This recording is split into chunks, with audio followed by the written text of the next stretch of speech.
What settings should I pay attention to before free diving?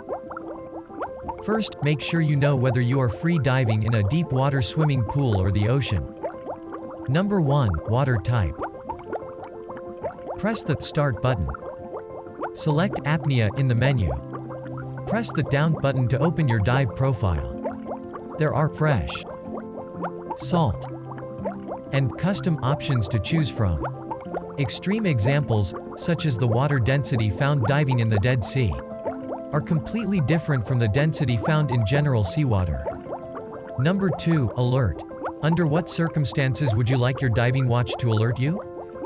After entering the alert screen, select Add Alert. There have 2 types of alerts to choose from, depth and time. Meanwhile, you can also modify sounds, tone, and vibration.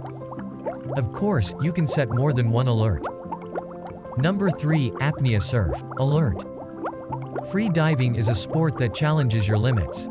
Many freediving athletes rely on constant practice to increase their apnea time in the water. The maximum time for the apnea surf alert can be set to 59 minutes and 55 seconds, while the shortest time is 5 seconds. Number 4. Backlight. Next, select Backlight mode. You can choose at depth or always on. Brightness can also be adjusted according to personal preferences.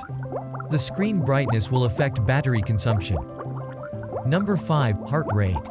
The watch has an optical heart rate, which can accurately detect the wearer's current wrist heart rate when worn properly. Or choose to pair the HRM Swim or HRM Try heartbeat in advance to bring the stored strap data into the free diving activity. These are the settings that you need to be familiar with before free diving. If you are all set, you can safely practice free diving with your partner.